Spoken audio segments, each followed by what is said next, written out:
200 million years ago. Scorching lava, suffocating heat, and toxic gases violently push our planet to the brink. There will be no mercy for anyone. Will our planet survive? Or will it transform into a barren wasteland, devoid of life? The fate of Earth's future lies with a handful of primitive creatures. They must adapt or die. Witness how the Earth was strangled. On Animal Armageddon.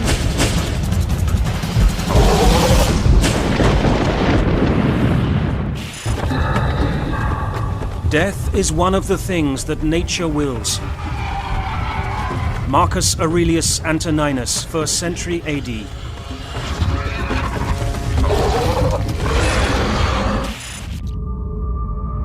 This is Mars today. Waterless, airless, lifeless.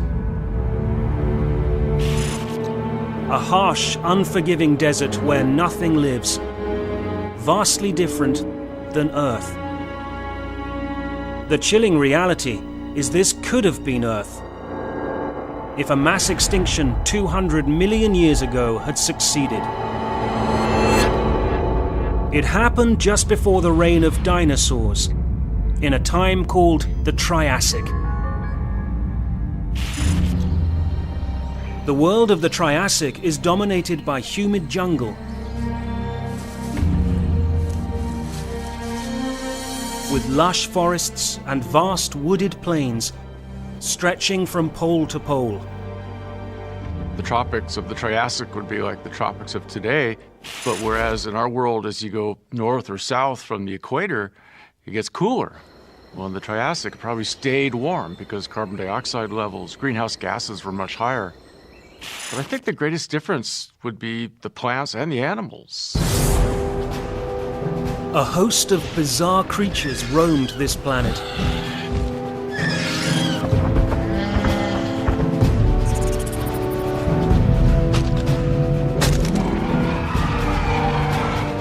Flying reptiles, giant armor-plated herbivores, and cunning predators lurking in the shadows. But most important to humans, our own tiny ancestors, the first true mammals.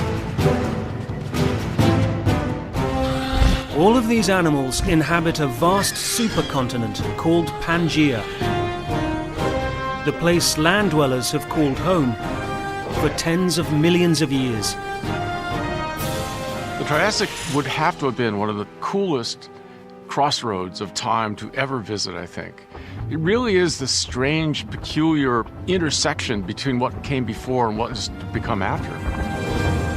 Planet Earth is still in recovery after the mother of all mass extinctions left it for dead.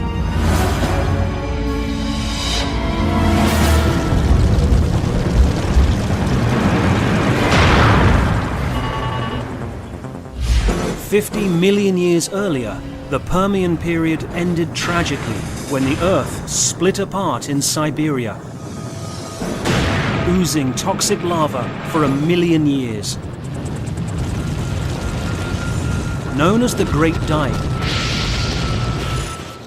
this cataclysmic event turned a lush and thriving wonderland into a barren, hostile domain. More than 90% of all species were lost forever. But a few animals made it through, and from this meager handful of survivors, life has slowly but surely clawed its way back from the brink. After 50 million years, ecosystems have returned to something approaching normal. But beneath their feet, the forces that brought Pangaea together millions of years in the past are now splitting it apart. The Earth's crust floats on a layer of molten rock called the mantle. The flow of rock in the mantle moves the continents over time. As these forces tear Pangaea apart, an extraordinary amount of lava will be expelled from the bowels of the Earth. The gears of mass extinction are in motion. Disaster is about to strike. In what is now the Appalachian Mountains of eastern North America, a deep rumble shakes the landscape.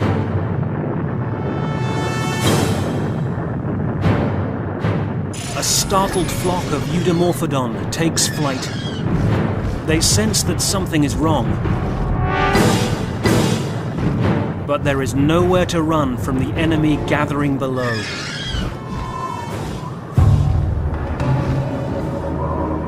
These bird-like creatures are among the first flying reptiles, or pterosaurs. Pterosaurs were the first vertebrates to actually evolve powered flight, going not just from high up in the trees to down on the ground, but actually the reverse, being able to go from the ground up. An elongated fourth finger forms the leading edge of their thin wings. To us, it might resemble a bat, but it flies as gracefully as a bird. Was somewhere about the size of a seagull. And it could probably glide and flap its wings and would benefit from having those rather long wings that a seagull has, meaning that it can take advantage of air currents to maintain it aloft. It doesn't have to flap furiously all the time like a hummingbird.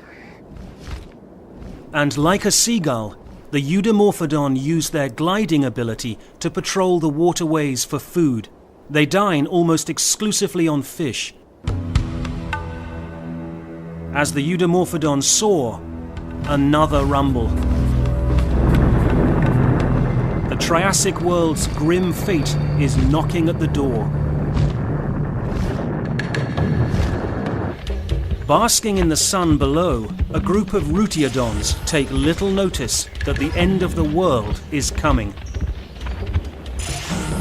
12 feet long, armored from head to tail, and equipped with large cone-shaped fangs, these Rutiodons are the top predators in the lakes and ponds of Pangaea. Rutiodon resembles a crocodile. Though they are not related to each other, scientists believe it occupied a similar niche in the ecosystem. An ambush predator that never strayed far from the water. I think most of the time Rutiodon was eating fish, just based on the shape of the skull. But given the opportunity, something's not paying attention when it comes down to drink some water at the riverside, Rutiodon would probably be able to swipe at them and take them into the water and drown them probably.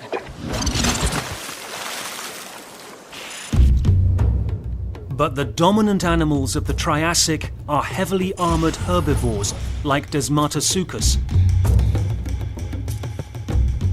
With no predators big enough to take them down, they roam wherever they please.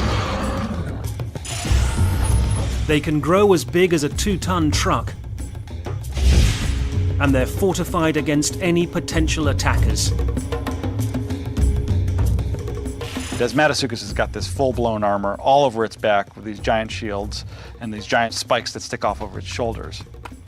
No doubt that this could have been a great offensive piece of weaponry at the time when some animal is attacking it. But Desmatasuchus's days of peacefully grazing are numbered. For weeks, all the animals of this place have ignored the mysterious rumblings.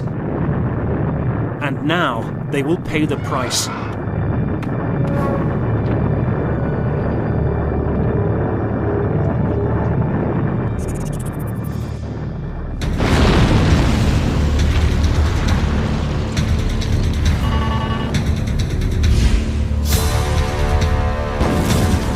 Towering plumes of searing vapor stream into the sky.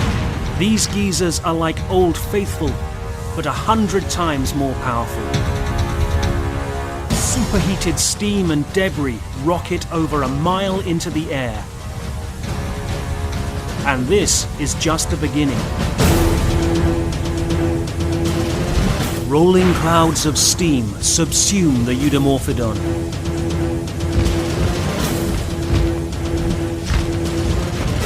The Desmatasuchus lead the way to higher ground.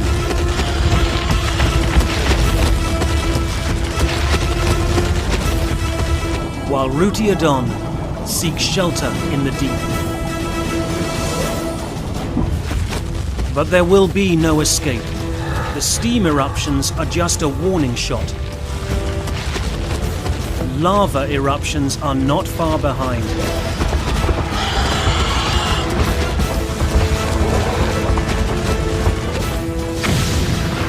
Pangaea is coming apart at the seams.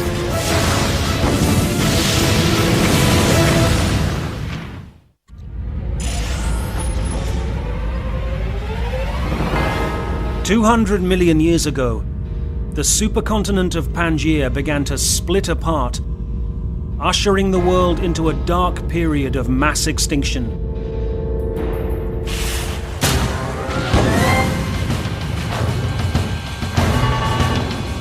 In what is now the eastern United States, huge eruptions of scalding hot steam have kicked off one of the largest volcanic events in Earth history,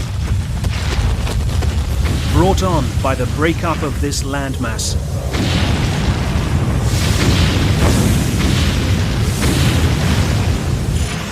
The rifting is in the process of forming the Atlantic Ocean basin, so scientists call the resulting volcanic eruptions CAMP, or the Central Atlantic Magmatic Province.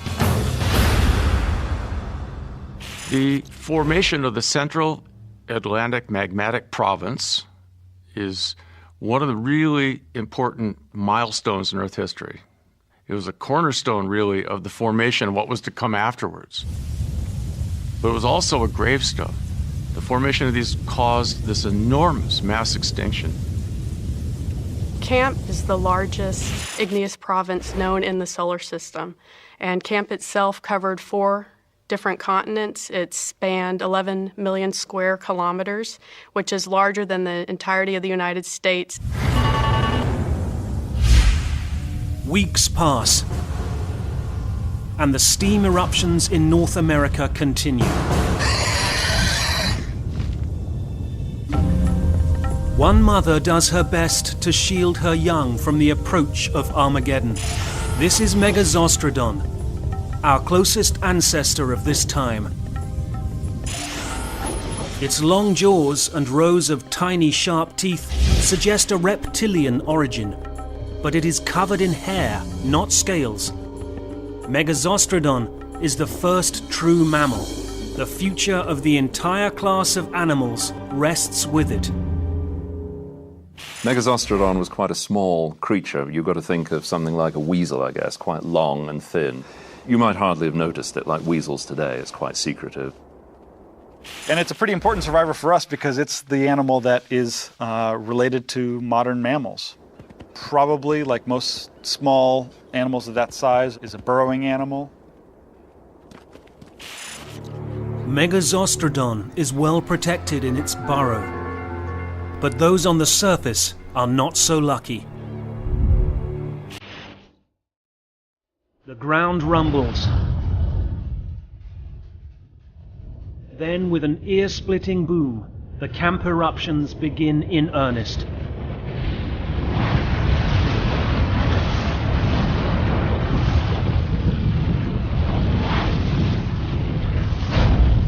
Lava bursts out of huge cracks in the earth.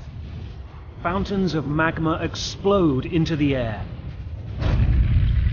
It's far more destructive than a typical volcano that explodes from a single mountaintop.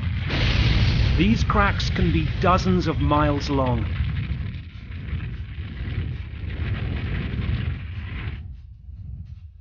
A tidal wave of flame courses from the fissures.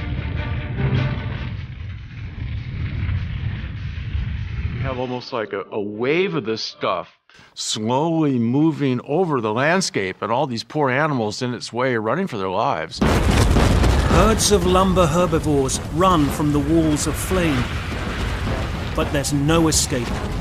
Their spikes may protect them from predators, but they only slow them down now. Anything in its path is going to be immediately wiped out. For weeks, even months on end, the fissures spew lava onto the surface. The molten rock destroys anything it touches, laying waste to the landscape. We have no human understanding or connection to an event such as camp. Nothing like that has happened since humans evolved. Animals evacuate ground zero. For those that used to live in what is now the east coast of the United States, there is no home left. As the exodus continues, one type of animal seems better equipped to adjust to the changes. The earliest dinosaurs, like Styracosaurus.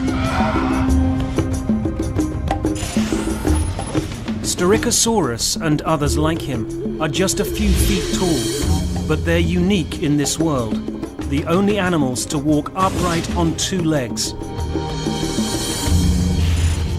Being bipedal is a very rare thing to do. Mammals do it in terms of humans and in terms of kangaroos. But dinosaurs were the first ones to really take advantage of running on two legs. Styracosaurus is a nimble hunter in a world of lumbering quadrupeds. What a shock for all these animals. Gee, I've been on land for 100 million years. I've never seen anybody walk around on his hind legs before. It would have looked maybe ridiculous, but maybe not, once that thing started running at you at high speed. While far from the T-Rex of its day, its prowess grows as larger animals continue to struggle. We had these early dinosaurs not yet big enough to take down one of these big reptilian types, but certainly big enough to take down their young. But even this nimble predator cannot outrun this devastation. The eruptions continue. Deadly side effects begin to take hold on every corner of the globe.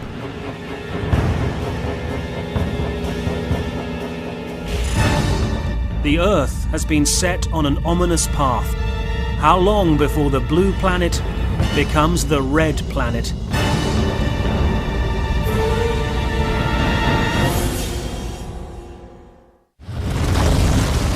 For decades, horrific volcanic eruptions have spewed vast amounts of lava onto Earth's surface. The massive eruptions have a toxic effect on Earth's atmosphere.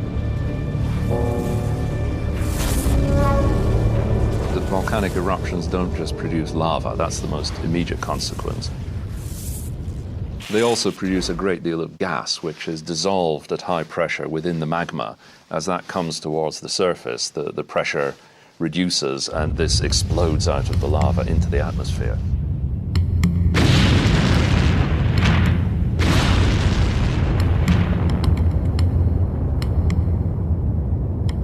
Millions of tons of toxic gas are pumped into the air.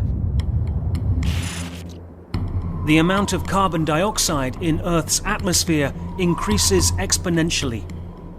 Let's take an analogy here. Let's go back, and instead of these volcanoes going off, let's say that we build 10,000 coal-fired power plants. Line them all up, tons of coal coming in, plant after power plant after power plant after power plant, all with their chimneys streaming up gas into the atmosphere. That's exactly what's going on with these magmatic provinces. Temperatures skyrocket. It's unbearably hot. Even animals that live in the water, like Rutiodon, are affected. They lie in the shallows, trying to stay cool, but they must venture up onto land to lay eggs. It's a fatal flaw that dooms their species. Some reptiles today, heat actually determines the sex of the embryo. So I could imagine back in the Triassic if some of these animals had this type of reproductive strategy where sex determination was based on temperature. You could drive a species to extinction by producing just males and males and males and males, and all you're producing is males. And so that would be a devastating way to kill off a species. It's also far more difficult to stay nourished. The heat saps their strength. Insatiable hunger drives them to turn on their children, as crocodiles are known to do today.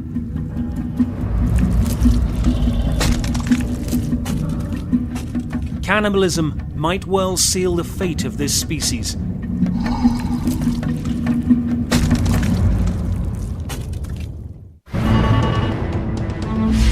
The slow death march of extinction goes on. The sudden warming of the globe ushers in another catastrophic side effect. Oxygen levels plunge to record lows. There's roughly half the concentration of oxygen in the atmosphere that we have today. So it would have been much more difficult, given the same respiratory apparatus, for an organism to breathe in the late Triassic than it would be for the same organism today. In what is now the southwestern US, a herd of Desmatasuchus forages for food. The air is thick with carbon dioxide, the sun unbearably hot. Trying to breathe here is like trying to breathe at the top of Mount Everest.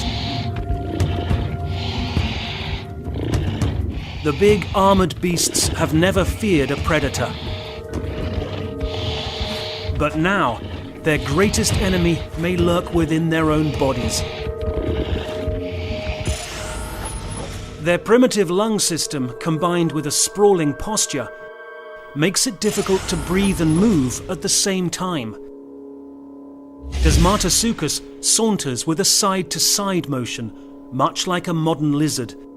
As it goes, that flexion expands one lung and compresses the other, a trait called carrier's constraint. Animals like lizards and salamanders that move in this sprawling way, where the body has to swing from side to side a great deal, that actually limits the capacity of the lungs and the capacity to breathe. The low oxygen is also wreaking havoc on their reproduction rate. Conditions thrust the developing embryos into a lethal catch-22. Now, if we go back to the Triassic, and oxygen levels are equivalent to being at 14,000 feet, your reproductive system is going to be vastly challenged. An egg has to have oxygen coming in through it, enough so that the embryo can develop. At the same time, an egg also has to hold water in. And so this is really opposite aspects. You have to have a lot of holes in your egg to let the oxygen come in, and the lower the atmospheric oxygen, the more holes you need. But on the other turn, the more holes you have, the more water can evaporate out, causing death as well. With each passing year, fewer Desmatasuchus are hatching. And those that do are not growing as large as previous generations.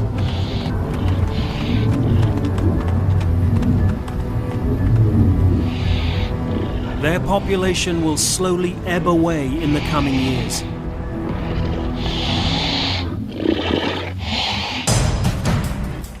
Styracosaurus is quick to take advantage of the weakened Desmatasuchus.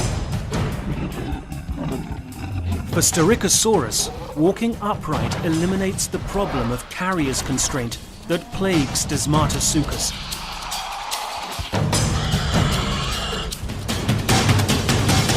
Once the limbs go straight under the body, they're not interfering with the internal organs in the torso. And that allows the lungs to expand more, to operate at a higher level. Scientists theorize that they may have had extra air sacs that continuously circulated oxygen through their respiratory system. Today, this is the same feature that allows birds to fly at very high altitudes for extended periods of time. The dinosaur lung is the same as a bird lung. A bird sitting here right next to me, breathing the same air I am, is going to extract about 1/3 more oxygen than I do. So you might say that, gee, this is a coincidence. Oxygen drops to its lowest point in 500 million years. The most efficient lung the world has ever seen appears. But evolution doesn't usually run for or derive from such coincidences. This really seems to be cause and effect. A full-grown Desmatosuchus was once too large for Styracosaurus to take down. But now, this early dinosaur feasts on the struggling herbivores.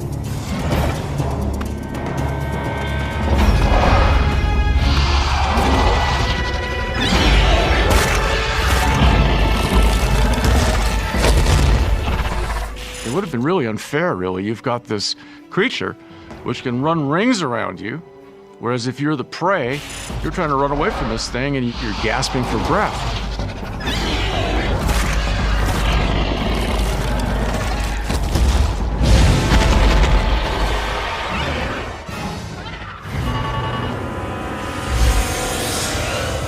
Centuries pass.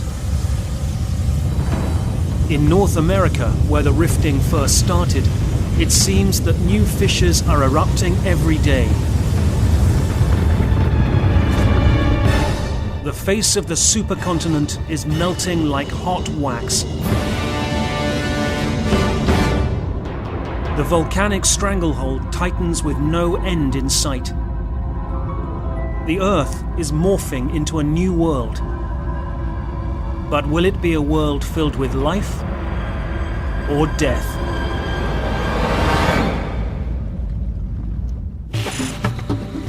Heard the heavens fill with shouting, and there rained a ghastly dew. Alfred Lord Tennyson, 1842.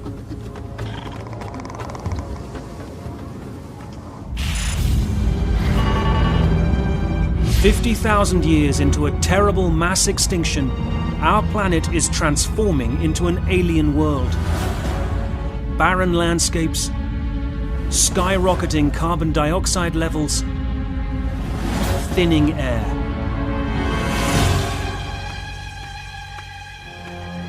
The daytime sky is tinted red. It's a scene expected on Mars, not on planet Earth.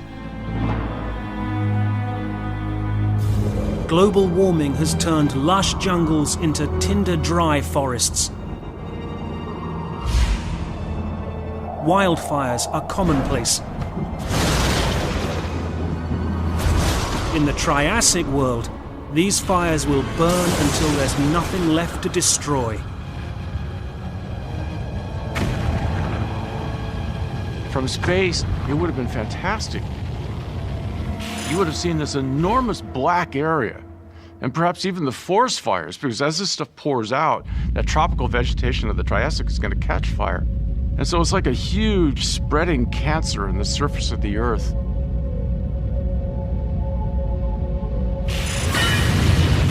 The fires add more pollutants to the air, only intensifying the disaster.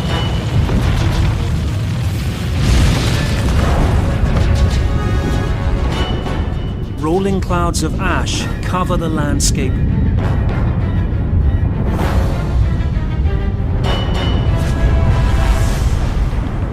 Burying thousands of hapless victims.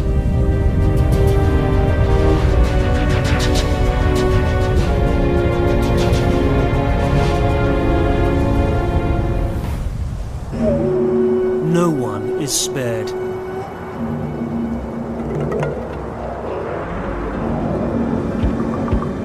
Rutiodon seeks shelter from the storm, but their homes offer no protection. The water in Pangaea's lakes and streams turns to a cement-like paste. For the Rutiodons, the results are dreadful.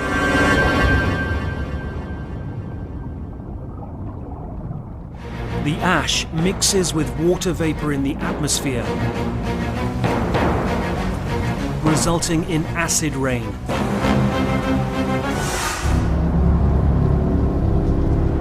It scalds the landscape, laying waste to whatever plant life remains.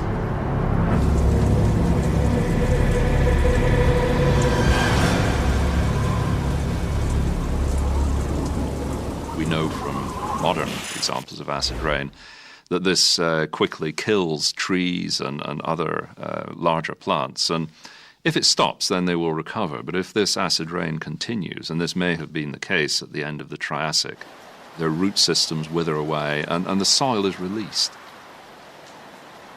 And then, of course, a shower of rain will have a devastating erosional effect.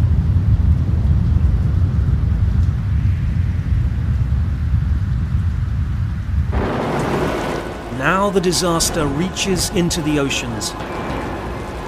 All that carbon dioxide, a lot of it gets pulled into the ocean and dissolved. But as it does so, it causes the oceans to get more and more acidic. Microscopic plankton, the base of the marine food chain, dies in the hot acidic waters. As a result, fish populations around the world are decimated. And as the fish go, all the creatures that rely on them for sustenance go too. All over the world, flocks of Eudimorphodon search in vain for fish that have simply disappeared. Pangeia's teeming rivers and pristine lakes are now stagnant.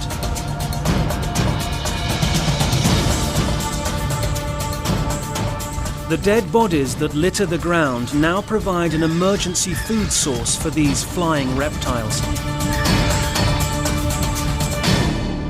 Under normal circumstances, Eudimorphodon would never scavenge a carcass. But hunger trumps all rules.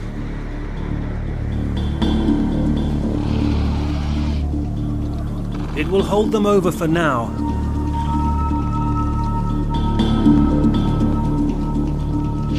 But it is not enough to stave off extinction.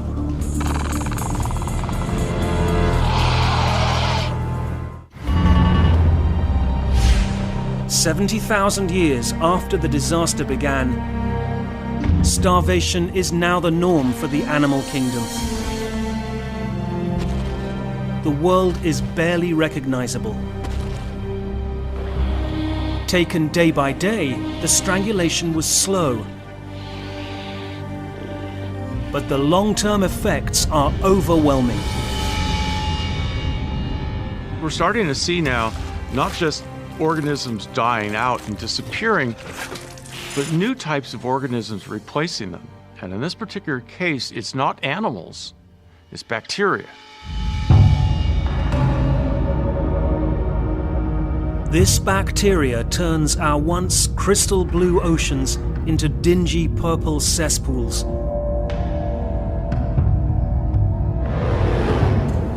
The sky grows jaundiced. The whole world smells of rotten eggs. In what is now South Africa, one creature clings to life amid the suffering. Our ancestor, Megazostrodon.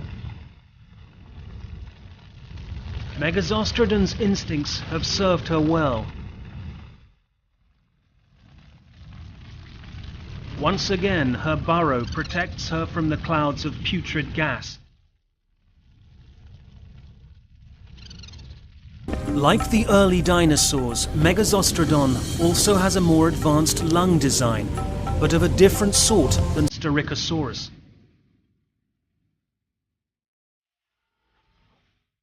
This small mammal has a sheet of muscle and tendon that separates its lungs from the rest of its internal organs. A diaphragm. This, combined with its small size, helps it breathe in the increasingly toxic atmosphere. Body size is one thing that paleontologists love to look at. Did all these small animals at this time period go extinct? Or did all the large animals go extinct? And there's biological reasons why small or large animals might be affected at any single time. In addition to this, Megazostrodon is one of the first animals in history to nurse its young.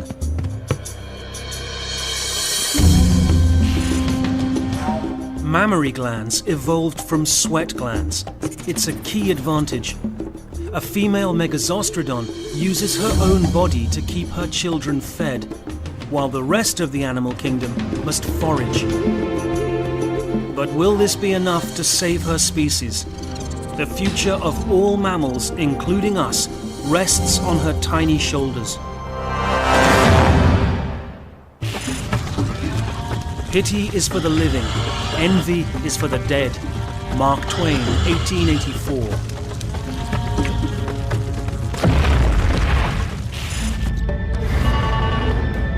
"250,000 years into a volcanic catastrophe, the Earth is unrecognizable. From space, the fissures can be seen stretching for thousands of miles, from modern-day Boston to Rio de Janeiro. The giant wounds are still bleeding liquid rock. The volume that is believed to have extruded is incredibly large. Estimates put it on the order of 2 million square kilometers of magma being outpouring across all of these basins. That's more than half the size of all the world's oceans today.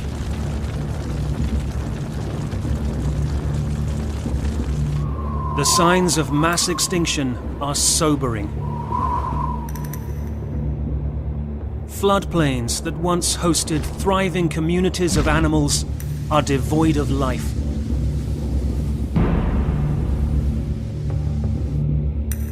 Where verdant rainforests once stood, only desert remains.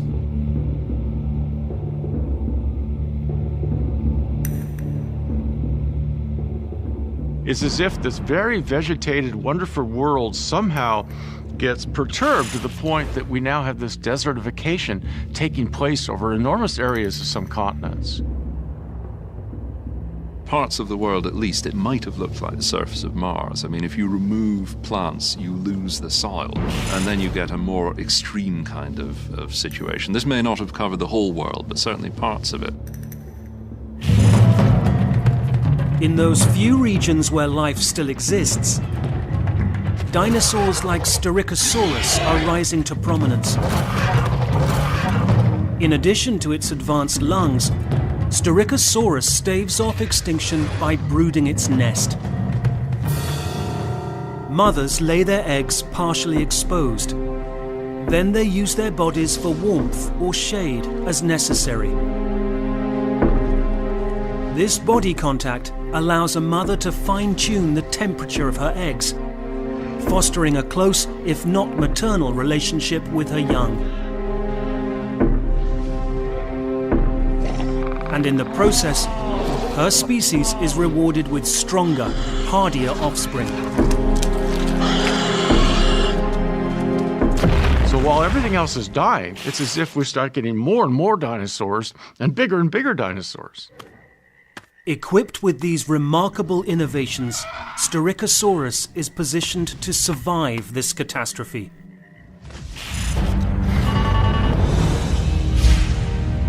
Over 500,000 years after they began, the Camp basalt eruptions finally draw to a close. Pangaea is no more. The movement of the Earth's crust below has ripped the supercontinent apart.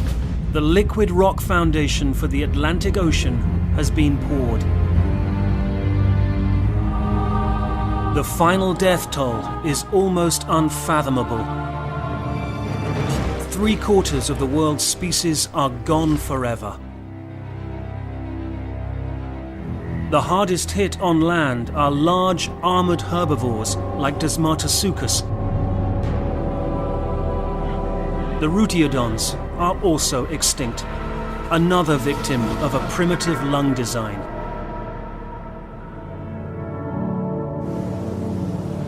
But as gruesome as it is on land, the oceans are far worse off. Vast coral reefs that characterize the warm tropical Triassic Sea are almost completely gone. This is one of the big five, we say, one of the 5 biggest mass extinctions in the history of the planet. It was a major crossroads in evolution. The Earth has been purged. But some creatures will not be vanquished. The future depends on them.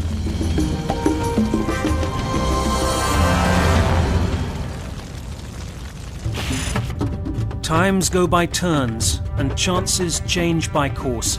Robert Southwell, 1595.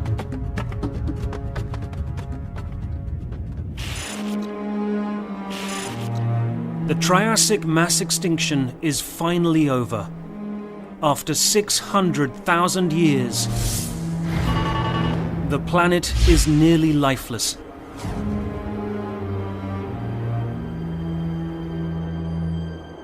The air is still barely breathable.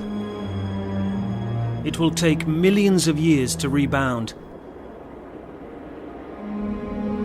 At the same time, carbon dioxide levels are at their highest point in history, 10 times the level that exists today.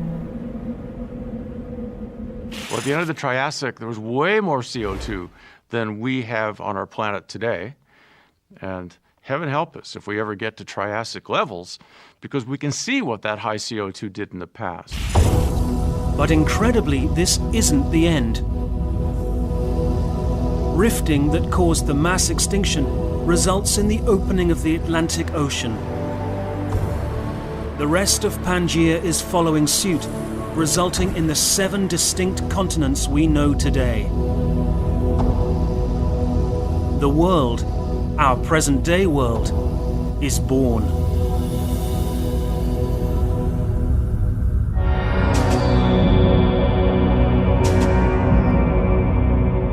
Some scientists theorize that this is part of a larger cycle of breakup and reattachment.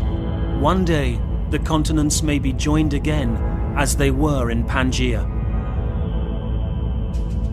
Why continents come together and why they pull apart is still a great mystery.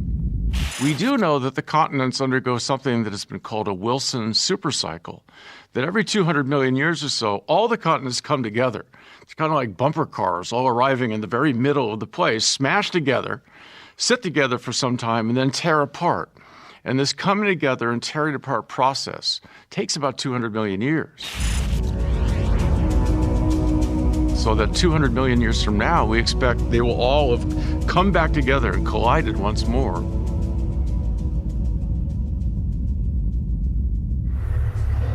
In this brave new world, the first glimmers of hope begin to rise from the ashes. The early dinosaurs have managed to survive. Styracosaurus and its small cousins have proven their supremacy under the most severe conditions imaginable. Now, the Earth is theirs. With the world void of competition, they multiply and spread out, creating new habitats and new species. The dinosaurs really start to come into their own and start to evolve the many different forms that we see throughout the Jurassic and the Cretaceous. The bigger, stronger, fiercer dinosaurs that evolved from this hardy stock will rule the animal kingdom for the next 150 million years. There's no looking back. It's now the age of dinosaurs completely. The Triassic is this big crossroads. It was anybody's game, and yet now we have this big change in the world. We have lots of heating, lowered oxygen, and it's a perfect dinosaur world. Beneath the feet of these giant lizards are the ancestors of modern mammals, the direct descendants of Megazostrodon. If Megazostrodon hadn't made it through, we wouldn't be here today.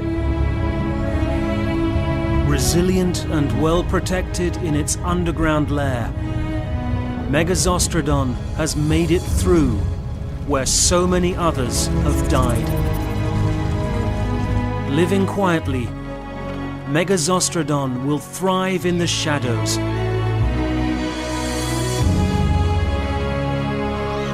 Waiting patiently for the time when its descendants will rule the Earth.